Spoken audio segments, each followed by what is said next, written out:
이번 남목협에서 이제 미얀마 세미나를 다녀올 때 사실 뭐 7번 비행기를 탔기 때문에 좀 힘들고 빡빡한 스케줄이었지만 가장 보람된 그런 여행이었습니다. 여러분 4박 5일 동안 7번 비행기를 탔으니까 얼마나 비행기를 많이 탔습니까? 거의 하루에 한 번씩 탔습니다. 그래서 모두들 그렇게 얘기하시더라고요. 내 평생 원 없이 비행기 타본다고. 심지어 큰 비행기, 작은 비행기, 프로펠러 비행기까지 탔습니다. 사실 여행을 처음에 떠날 때부터 범상치 않았습니다. 제가 공항에 갔는데 이제 여러 목사님들 우리가 이제 가정으로 치면은 한 15가정, 19분이 갔는데 저보다 이제 후배 목사님이죠. 젊은 목사님이 이렇게 오더니 뭐 사모님 목베개 없으시죠? 그러더라고요. 그래서 예, 뭐 저희 없는데요. 그리고 지나갔는데 좀 있다가 이분이 덜레덜레 뭘 갖고 왔어요. 보니까 이제 메모리 폼 목베개였습니다. 굉장히 좋은 거예요. 막 접어지고 이러는 거였는데 사실 그런 거를 갖고 올 생각을 못 했는데 그게 저희 아내보다는 저한테 필요한 거였죠. 제가 이제 목이 좀 안 좋으니까. 그래서 야, 이거 뭐 또 이렇게 또 하나님이 은혜를 베푸시는 고맙다 그러고 받았습니다. 그리고 제가 굉장히 4박 5일 동안 비행기를 타는 동안에 유용하게 잘 썼습니다. 또 저희 아내는 사실 가기 전에 이제 막 돌아다니니까 운동화를 좀 편한 운동화를 신어야 되는데 운동화가 좀 이제 뒤꿈치가 조금 이제 오래돼가지고 불편한 상황이었습니다. 신발을 사러 가야 되는데 그 기회를 놓쳤어요. 그래서 할 수 없이 저희 둘째 아이 거가 신던 오래된 신발을 그냥 신고 갔는데 영 불편해서 이제 그러고 있었는데 그 면세점에 운동화를 파는 겁니다. 여러분 공항 혹시 가셨을 때 운동화 파는 거 보셨습니까? 전 처음 봤어요. 있는지도 몰랐어요. 그 캠퍼라고 하는 제품인데 원래 그게 운동화 신발도 팔죠. 약간 좀 비싼 제품인데 근데 무려 세일을 40%를 했습니다. 근데 그 운동화 딱 하나만. 그래서 그거를 제가 살 돈은 없고 다른 목사님이 제가 딴 데 있는데 저희 아내를 사준 겁니다. 야, 이거 하나님께서 도대체 이번에 어떤 은혜를 주시려고 이렇게 그러니까 신발도 편안한 신발을 신고 목베개도 없고 아주 출발이 좋았습니다. 그리고 이제 비행기 안에 들어갔는데 저희 아내가 이제 주로 주일날 아무래도 뭐 이렇게 저렇게 움직임이 많다 보니까 월요일날 사실 많이 힘듭니다. 월요일날 좀 일을 안 하고 쉬어야 되는데 이제 그 좁은 공간에 6시간, 5시간 50분을 비행기를 타고 가야 되는데 1시간이 지나니까 벌써 허리가 아파가지고 어쩔 줄을 몰라 하더라고요. 그런데 저는 이제 그 비행기에서 좌석이 3자리가 나란히 있는 쪽에 저하고 저희 아내 거를 나란히 창가 쪽으로 했는지 하여튼 복도 쪽으로 좌석을 지정했다고 생각했는데 가보니까 저는 창가, 저희 아내는 복도 쪽, 그 가운데 자리가 빈 거죠. 아, 이거 누가 들어오면 곤란한데 그러고 있었는데 사람이 왔겠습니까? 안 왔겠습니까? 거의 만석이었는데 저희 옆자리하고 그 앞에 줄만 딱 2자리만 비었더라고요. 그래서 저희 아내가 한 4시간 이상을 누워서 갔습니다. 저는 일어나서 뒤에서 왔다 갔다 하고 또 다른 데 가서 좀 걸터 앉아 있고 하나님께서 우리를 붙잡아주고 계시는구나. 이번에 여행에서 하실 말씀이 참 많으신가 보다 기대하는 마음으로 갔습니다.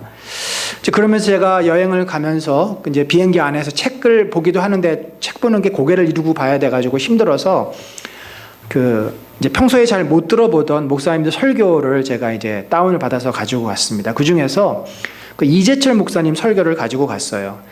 작년에 그 시애틀 어떤 교회에서 집회하신 그런 내용이었는데, 사실 저는 그 이재철 목사님을 잘 모릅니다.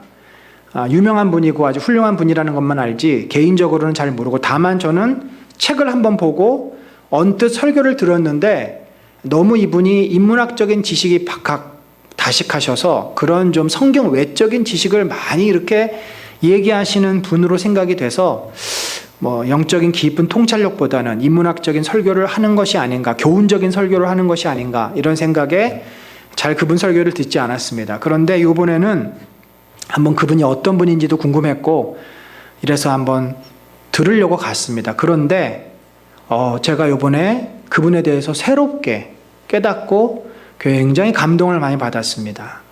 다른 어떤 것보다 뭐 제가 설교 3편 듣고 어떻게 제가 그분을 개인적으로 이해할 수 있겠습니까마는 그분이 하나님 앞에서 진지하게 살려고 하는 어떤 그 내면의 자세, 진실한 내면의 자세, 예수 그리스도를 위해서 자신의 삶을 완전히 버리고 그 자기가 감당해야 될 그 길을 묵묵히 걸어가는 그 제자의 모습에 어떠한 다른 것보다도 저에게 굉장히 감동을 주었습니다.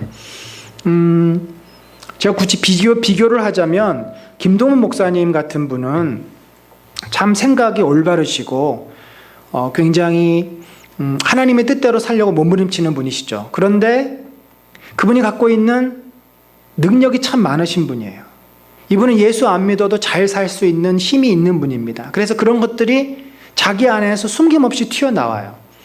근데 이 이재철 목사님은 능력이 많음에도 불구하고 재주가 많음에도 불구하고 그 모든 것을 예수 그리스도 안에서 다 내려놓고 주님의 말씀 앞에 겸손하게 이렇게 진중하게 순종하려는 그 마음을 누구보다도 느낄 수 있었어요. 그런 면에서 이분은 참 예수 그리스도를 따르려고 하는 진실한 그 마음이 있구나. 그분의 설교를 쭉 들으면서 제가 그동안 그리스도를 위해서 기쁨으로 내가 고난을 감당하고 이 믿음의 길, 목회의 길을 걸어가고 있다고 생각했지만 늘 한편으로는 뭐가 있습니까? 이 힘든 시간이 언제 지나나? 또 나는 언제 이 터널을 통과하나? 그런 어떤 마음도 있었는데 그러니까 그게 기쁨으로 감당하는 게 쉽지가 않은 겁니다. 광야의 삶을 기쁨으로 감당하는 것이 쉽지가 않은 거죠. 자유함이 없어요. 자유한 것 같은데 어느 순간엔간 불편함이 있습니다. 그것이 저에게 너무나 회개가 됐습니다. 그래서 제가 가며 오며 오는 동안 딱 3번 눈물을 흘렸는데 마음의 첫 번째 눈물은 회개의 눈물이었어요. 주님, 제가 진심으로 주님을 따른다고 해놓고도 여전히 제 안에 이런 마음이 있습니다. 불편한 마음이 있습니다. 광야가 싫고 빨리 여기를 벗어나고 싶은 마음이 있었습니다. 이제 그분은 이제 그런 것들이 전혀 중요하지 않은 거예요. 예수 그리스도를 온전히 신뢰하고 그분과 가는 그 자체가 그냥 자연스러운 삶임을 느낄 수 있었습니다. 두 번째는 제가 이따가 그 사진에도 나오겠지만 미얀마 북쪽 까친족들, 그 미찌나라고 하는 도시에서 살고 있는 그 젊은이들, 그들이 모여서 이제 한국어를 배우고 있었는데 거기를 방문했고 그 친구들을 위해서 축복하면서 기도하면서 그들이 겪었던 어려움과 고난을 이제 조금이나마 느낄 수 있어서 안타까움, 긍휼의 마음으로 인한 눈물을 흘리게 됩니다. 그리고 마지막은 돌아오는 비행기에서 과연 내가 그리스도를 위해서 온전하게 살고 있나라는 그 질문에 대한 이제 하나님께 대답으로 주님, 저도 주님 안에서 진정으로 고난에 동참하기를 원합니다. 기쁨으로 그 길을 걸어가게 하여 주옵소서. 어떻게 보면 헌신과 다짐의 눈물을 흘렸습니다. 이번 그 남목협 세미나는 남설 목회자 협의회죠. 우리 홍 목사님과 함께 목회했던 분들이 이제 뭐 산지사방에다 흩어져 가지고 목회를 하시면서 한 마음 한 뜻으로 모아서 이제 이 까친족과 미얀마를 품고 같이 간 이런 선교 비전 나눔 여행이었습니다. 평소에는 저희들이 모이면 목회적인 그런 이야기들 또 개인적인 교제를 많이 했는데 이번에는 사실은 그런 시간보다 거의 선교 현장에서 서로의 비전을 나누고 같이 생각을 나눌 수 있었습니다.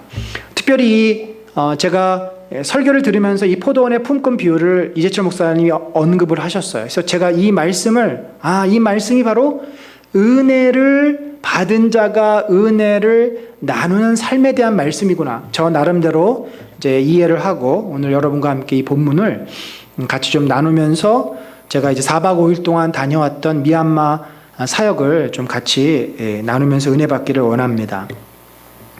오늘 본문에 보면은 모든 비유는 여러분, 이 비유가 의도하는 바가 무엇인지를 분명히 알아야 합니다. 비유라는 것은 여러 가지를 다 의도하지 않아요. 한 가지의 포인트가 있어요. 한 가지의 포커스가 있습니다. 여기 보면 천국은 뭐와 같다고 돼 있어요? 천국은 맨 마지막에 뭐와 같습니까? 천국은 집주인과 같다. 좀 익숙지 않은 표현입니다. 천국은 예를 들면은 큰 궁궐과 같다. 천국은 이제 농부가 밭에 나가서 발견한 보물과 같다. 이런 표현들이 있잖아요. 근데 여기서는 천국은 집주인과 같다. 그러니까 이 천국이라고 하는 것, 하나님의 나라는 바로 집주인이신 하나님이 바로 천국인 것입니다. 하나님이 있는 곳이 천국이에요. 다시 말해서 여기서 지금 마태가 설명해 주고 싶은 천국의 내용은 하나님 아버지의 마음을 우리에게 알려주고 싶어 하는 겁니다. 그럼 하나님 아버지의 어떤 마음을 알려주고 싶을까요? 바로 이 본문 앞에 19장에는 어떤 내용이 있냐면 부자 청년이 예수님께 와서 질문하는 내용이 있습니다. 선한 선생님이시여, 어떻게 해야 내가 구원을 얻을 수 있습니까? 내가 십계명을 다 지켰나이다. 예수님께서는 그 청년에게 내 가진 모든 것을 팔아서 가난한 자들에게 나누어 주라. 그리고 나서 나를 따르라. 그리고 이 청년이 근심에 쌓인 눈으로 왜 자기의 모든 재물을 그가 하나님보다 더 귀하게 여기는데 그걸 놓을 수 있겠습니까? 그가 근심하며 떠납니다. 그의 모습을 보면서 예수님이 뭐라 그러셨어요?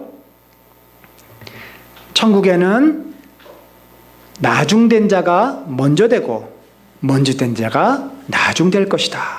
그리고 나서 그 나중된 자가 먼저 되고 먼저 된 자가 나중된다는 의미가 무엇인지를 설명하기 위해서 포도원 품꾼의 비유를 말씀합니다. 그래서 포도원 품꾼의 비유 16절 마지막 절 역시 나중된 자가 먼저 되고 먼저 된 자가 나중된다라고 결론을 내립니다.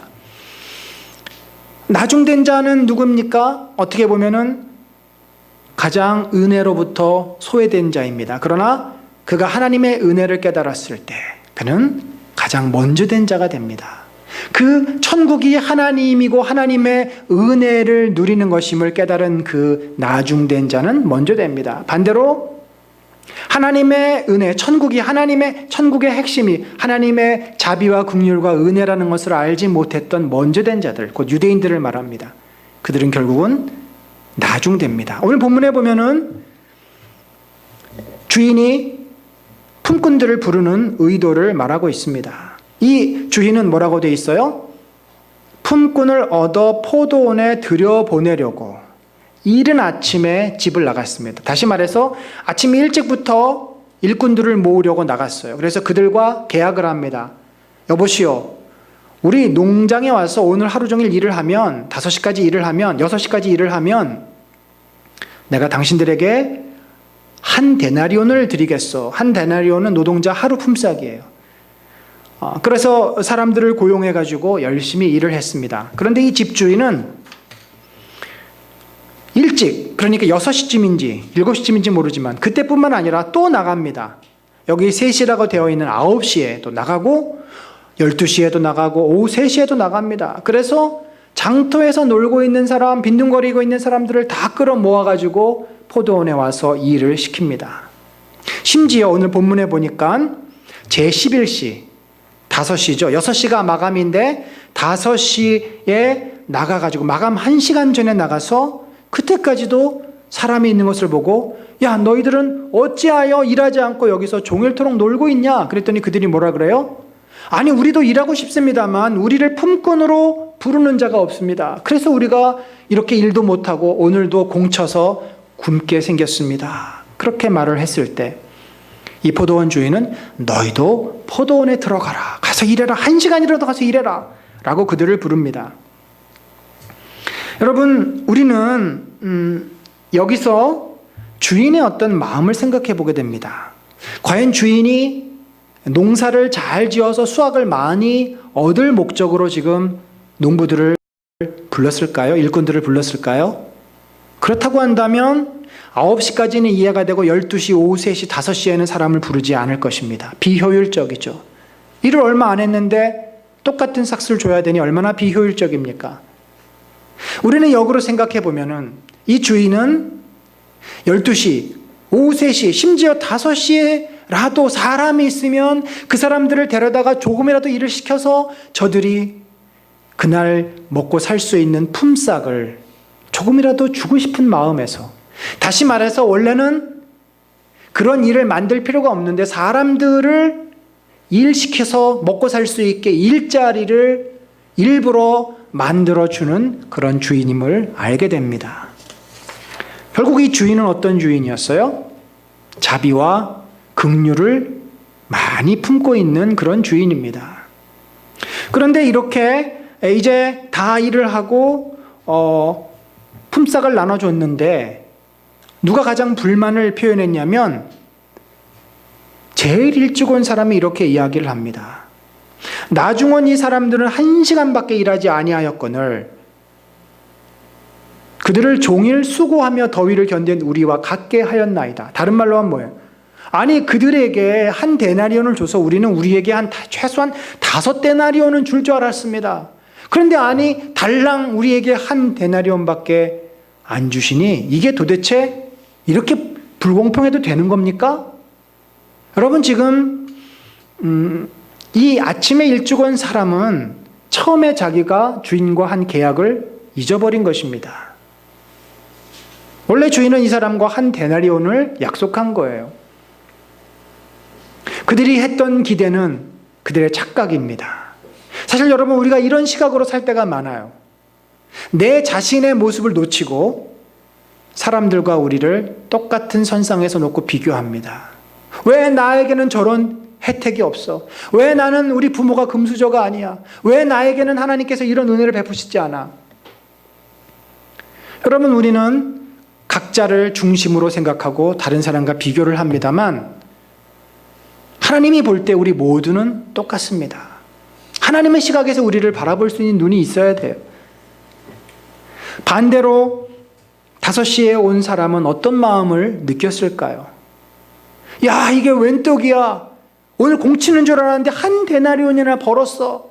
야, 신나서 그가 막 달려가겠습니까? 그는 그 돈을 받을 때 울먹울먹이지 않았겠습니까? 아니 세상에 이런 주인이 어디 있을까? 분명히 내가 오늘 굶어야 되는데 이 주인 때문에 우리 아이들이 내 아내가 오늘 하루를 굶지 않을 수 있구나. 그는 이것이 그 집주인의 포도 농장 주인의 은혜고 자비임을 깨달았겠죠. 그리고는 내가 다음 날은 더 일찍 와서 더 열심히 일해야지, 충성해야지. 그 은혜를 받은 자의 마음을 그가 품는 겁니다. 거기뿐이겠습니까? 아니 우리 옆집에도 일자리를 못 찾아서 늘 굶주리고 힘들어하는 자가 있는데 그도 내가 데리고 와야지. 은혜를 받았기 때문에 은혜를 갚고 은혜를 나누고 싶은 마음을 그가 품은 것입니다. 여러분 저는 은혜를 받은 자입니다. 하나님의 부르심을 받았고 하나님의 사랑과 하나님의 놀라운 은혜를 이미 어렸을 때부터 수도 없이 경험합니다. 그리고 제 평생을 은혜를 나누는 삶을 살기로 작정하고 그렇게 몸부림치고 있습니다. 이번에 같이 간 우리 목사님들이 다 사실은 5시에 구원받은 자들입니다. 이 대한민국 땅에 복음이 이렇게 전하여지고 이 못살고 가난한 나라에 이런 놀라운 축복이 있다는 것이 은혜 아니고 뭐라고 설명할 수 있겠습니까? 우리나라가 힘이 있어서 독립을 했습니까? 힘이 있어서 이렇게 잘 먹고 잘 살게 됐습니까? 이건 하나님의 은혜 아니고서는 도무지 설명할 수가 없습니다. 이번에 다녀오면서 저는 이제 이 말씀으로 같이 주께서 주신 은혜를 나누고 싶습니다. 바로 우리가 은혜 받은 자다. 홍 목사님도 그걸 강조하셔서 우리도 이런 때가 있었다. 대한민국이 이런 때가 있었다. 여기 있는 우리 성도들이 적어도 50대 이상 되시는 분은 아마 어렸을 때 생각해 보면 이런 장면들이 기억나실 것입니다. 판자촌도 기억이 나고 정말 애들끼리 연탄재 가지고 싸우던 것도 기억이 나고 코 흘리면서 맨날 다니고 못 먹고 못 살고 그게 우리나라였고 우리나라는 이만큼 잘 살게 됐고 특별히 우리가 복음을 받아들이고 한국 곳곳에 교회가 세워지고 하나님의 사랑을 깨닫게 되지 않았습니까? 이 미얀마 닫힌 곳 이제 조금씩 열리고 있습니다. 그래서 이곳에 우리가 이제는 사랑을 주고 이것뿐만 아니라 은혜가 필요한 것에 은혜를 나누는 것이 정말 아버지의 마음이고 은혜를 나누는 자가 먼저 되는 거죠. 아무리 은혜를 깨닫지 못하고 내 마음대로 살았다가도 나중되었다가도 그가 부르심을 받아서 은혜를 알았다고 한다면 은혜를 깨달았다고 한다면 그 은혜를 나누는 자가 되었을 때 은혜를 품었을 때 그는 바로 가장 먼저 된 자가 될 수 있을 줄로 압니다. 저는 우리 은혜 나눔 교회가 우리가 비록 힘도 없고 작고 연약한 교회이지만 이런 마음의 꿈을 가지고 주님 앞에 쓰임받기를 소망하기를 원합니다. 우리도 선교사님을 좀 더 섬기기를 원하고, 우리도 기회가 되면은 몇 분이라도 모아서 비전 트립을 가고 단기 선교를 갈 수 있고, 또 안 되면 몇 교회가 합해서 그런 일들을 하게 되고, 또 우리가 교회가 세워지고 교회가 성장해서 교회가 부흥해서 더 많은 사역을 감당할 수 있는 그날이 오기를 소망합니다. 저와 여러분 마음속에 이미 우리는 은혜를 받은 자이기 때문에 그 은혜를 품고서 은혜를 나누는 우리 모든 성도들 되시길 예수 그리스도의 이름으로 간절히 축원합니다. 우리 같이 기도하겠습니다.